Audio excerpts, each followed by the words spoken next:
Hello guys, আজকে আমি আলোচনা করব দুটো ক্যান্ডেল স্টিক নিয়ে। একটি হচ্ছে স্পিনিং টপ ক্যান্ডেল স্টিক আর একটা হচ্ছে মারুবুজু। তা প্রথমে হচ্ছে স্পিনিং টপ নিয়ে আলোচনা করছি। তা এখানে দুইটা ক্যান্ডেল স্টিক দেখতে পাচ্ছেন, একটা বুলিশ একটা হচ্ছে বেয়ারিশ। তা এটা হচ্ছে মূলত স্পিনিং টপ। আমি যদি একটু ইন ডিটেলস বলি তাহলে হচ্ছে এটার মিনিং হচ্ছে ইনডিসিশন। এটার বডি হচ্ছে স্মল থাকবে, উইক বা শ্যাডো গুলো বডির তুলনায় অনেকটা বড় থাকবে। এটা টাইপ হচ্ছে বুলিশ বা বেয়ারিশ, দুইটাই ক্রিয়েট হয়। এটার ইন্টারপ্রিটেশন হচ্ছে রিভার্সাল। যেমন ধরুন আপনি হচ্ছে আহ, বর্তমানে চার্ট ফলো করছেন, চার্টটা আপ ট্রেন্ডে আছে, ওই মুহূর্তে একটা ক্যান্ডেল স্টিক, সরি, ওই মুহূর্তে একটা স্পিনিং টপ ক্যান্ডেল স্টিক তৈরি হলো। তা মার্কেটটা কিন্তু রিভার্স করতে পারে। আমি যদি একটু চার্ট থেকে দেখাই তাহলে আরো ভালো করে বুঝতে পারবেন আশা করছি। আমরা একটু এখান থেকে স্পিনিং টপ খুঁজে বের করার চেষ্টা করি। যেমন এইখানে দেখেন মার্কেটটা কিন্তু উপরের দিকে ছিল, একটা স্পিনিং টপ ক্রিয়েট হওয়ার পরে মার্কেটটা কিন্তু ডাউন করেছে। হুম, এইরকম যদি আমরা আরো খুঁজি তাহলে পেয়ে যাব। যেমন দেখতে পাচ্ছেন এখানে, এটার কথা নিলে বাদই দিলাম, আমরা এটাকে দেখি। এই যে স্পিনিং টপটা, মার্কেটে কিন্তু একটা আপ ক্যান্ডেল তৈরি হয়েছিল, এই মুহূর্তে একটা স্পিনিং টপ তৈরি হয়েছে, তারপরে কিন্তু মার্কেট ডাউন হয়ে গিয়েছে। তা স্পিনিং টপ ক্রিয়েট করা মানেই যে হচ্ছে আপনার রিভার্সাল করবে, মার্কেট মার্কেট অন্যদিকে যাবে এরকমটা না, বাট ম্যাক্সিমাম ক্ষেত্রে এটা হয়ে থাকে। আপনারা যদি একটু ভালো করে ফলো করেন তাহলে বুঝতে পারবেন, একটু যদি ভালো করে ফলো করেন তাহলে এগুলো বুঝতে পারবেন। তা আমরা যেটা করব, যারা বিগিনাররা আছি, আমাদের ক্ষেত্রে যেটা ব্যাপার সেটা হলো স্পিনিং টপ যখন ক্রিয়েট হলো মার্কেটে, ওই মুহূর্তে আমরা ট্রেড যদি না নিয়ে থাকতে পারি তাহলে সব থেকে বেটার। কারণ ওই মুহূর্তে আসলে মার্কেটে কি সিচুয়েশন ঘটবে এটা আমরা বুঝতে পারবো না। রিভার্সাল হওয়ার চান্সেসটা বেশি, বাট সেটা নাও হতে পারে।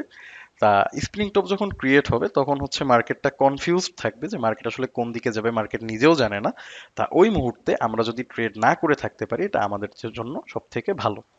তারপরে আসে হচ্ছে মারুবুজু। এখানে দেখতে পাচ্ছেন আহ, দুইটা ক্যান্ডেল, বুলিশ অ্যান্ড বেয়ারিশ। এটা হচ্ছে মূলত মারুবুজু। মারুবুজু ক্যান্ডেলে হচ্ছে আপনার এই যে উইক বা শ্যাডো এগুলো থাকবে না, ম্যাক্সিমাম হচ্ছে আপনার শ্যাডো থাকবে না, পুরো হচ্ছে বডিটা থাকবে। তা মারুবুজুকে মূলত জাপানিজ ভাষায় আধিপত্য বা এই ধরনের কিছু একটা বলা হয়, ডমিনেন্স। এটার বডি হচ্ছে লং।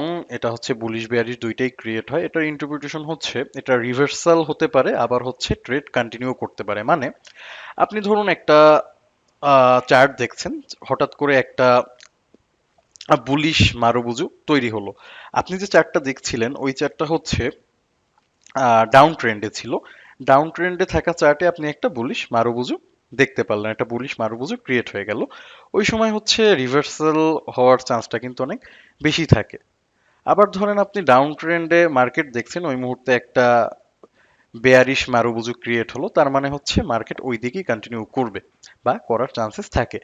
তা এটা যদি হচ্ছে আমি একটু আবার এটাও চার্ট থেকে দেখাই তাহলে এটাও ক্লিয়ারলি বুঝতে পারবেন। যেমন এখানে দেখেন, আমরা যদি একটু মারুবুজুগুলোর দিকে দেখি, এখানে যেমন দেখতে পাচ্ছেন এখানে একটা মারুবুজু ক্রিয়েট হয়েছে। মারুবুজু হওয়ার পরে কিন্তু এই যে মার্কেটটা ডাউন করেছে। তা এখানে যদি একটু আমরা আরো ফাইন্ড আউট করার ট্রাই করি তাহলে দেখতে পারবো। এখানে একটা মারুবুজু ক্যান্ডেল দেখতে পাচ্ছেন, মারুবুজু ক্যান্ডেল ক্রিয়েট হওয়ার পরে কিন্তু মার্কেট এই যে ডাউন করেছে। আরো যদি আমরা একটু খুঁজি, এটা এটা এটা এই যে